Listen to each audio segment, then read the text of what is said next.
Hello అందరికీ welcome back to Dolly dumplings. ఇవాళ video వచ్చేసి ఉదయాన్నే హడావిడిగా చట్నీలు చేసే పనే లేకుండా ఒక్కసారి ఇలా ఇడ్లీ కారాన్ని ప్రిపేర్ చేసుకున్నట్లయితేను వేడి వేడి ఇడ్లీలో కాస్త నెయ్యి వేసుకొని తింటే చాలా కమ్మగా ఉంటుందండి.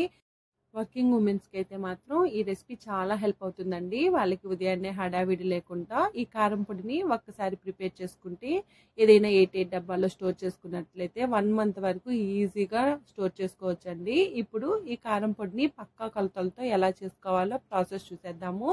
దీనికోసం ముందుగా స్టవ్ ఆన్ చేసుకొని కడాయి పెట్టుకొని ఇందులో 1 కప్పు మినపప్పుని వేసుకొని మంటని మీడియం టు లో ఫ్లేమ్లోకి అడ్జస్ట్ చేసుకుంటూ ఈ మినపప్పుని లైట్గా గోల్డెన్ బ్రౌన్ కలర్కి చేంజ్ అయ్యే వరకు మధ్యలో కలుపుతూ వేయించుకోవాలండి. మినపప్పు సరిగా వేయకపోతే కారం పొడి టేస్ట్ అనేది బాగోదండి. ఇలా మధ్యలో కలుపుతూ ఈ పప్పుని ఎర్రగా వేయించుకోవాలి.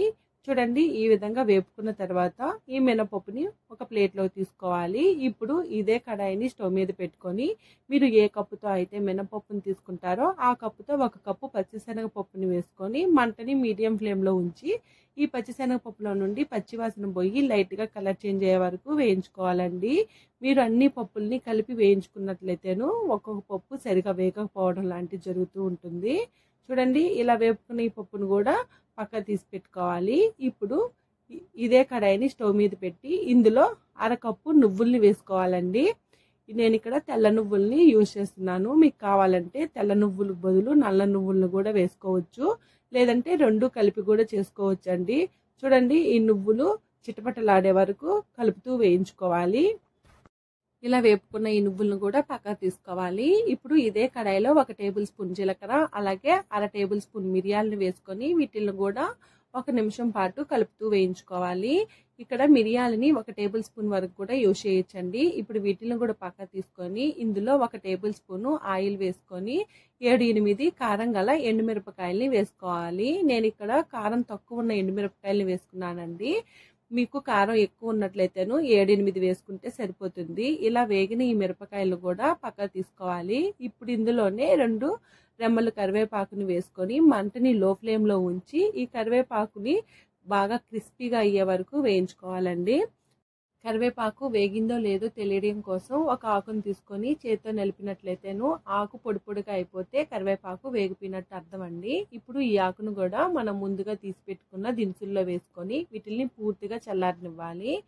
ఇప్పుడు వీటిల్ని మిక్సీ పట్టుకోవడం కోసం ఒక మిక్సీ జారుని తీసుకొని మనం వేపుకున్న ఈ దినుసులన్నిటిని మిక్సీ జార్లో వేసుకోవాలి. అలాగే ఇందులో 2 టేబుల్ స్పూన్ల వరకు పుట్నాల పప్పుని వేసుకోవాలండి. ఈ పుట్నాల పప్పుని వేసుకుంటే ఈ కారం పొడి మరింత టేస్టీగా ఉంటుంది.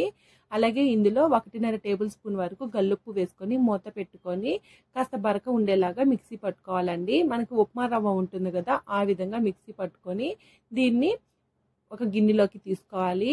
ఇందులోనే కొద్దిగా కారం పొడిని ఉంచి ఇందులో 20 వెల్లుల్లి రెబ్బల వరకు వేసుకొని మూత పెట్టి కచ్చపచ్చగా మిక్సీ పట్టుకొని ఈ వెల్లుల్లి పొడిని కూడా ఇందులో వేసుకొని ఇక్కడ నేను వీడియో క్లిప్లో చూపించే విధంగా ఈ కారం పొడి అంతా మిక్స్ అయ్యేలాగా బాగా చేత్తో కలుపుకోవాలండి. అలాగే సాల్ట్ సరిపోయిందో లేదో చెక్ చేసుకొని సాల్ట్ని కూడా అడ్జస్ట్ చేసుకోవాలి. చూడండి, ఇలా వెల్లుల్లిని సపరేట్గా మిక్సీ పట్టుకోవడం వల్ల కారం పొడి అనేది ముద్దగా కాకుండా పొడి పొడిగా ఉంటుంది. చూసారు కదా ఇడ్లీ కారం పొడిని ఎలా చేసుకోవాలో.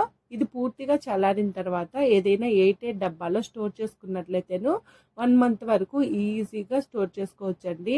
అంతేనండి, ఇడ్లీ కారం పొడి రెడీ అయిపోయింది. ఈ ఇడ్లీ కారం పొడిని వేడి వేడి ఇడ్లీలో కాస్త నెయ్యిని వేసుకొని అలాగే మీకు ఇష్టమైన చట్నీతో కానీ సాంబార్తో కానీ సర్వ్ చేసుకుంటే చాలా బాగుంటుందండి.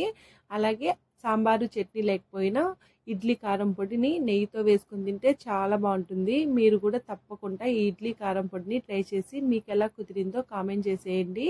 అలాగే మరిన్ని రెసిపీస్ కోసం డాలీ డంప్లింగ్స్ ఛానల్ని సబ్స్క్రైబ్ చేసుకొని నోటిఫికేషన్ సింబల్ని ఆన్ చేయండి. Thank you for watching.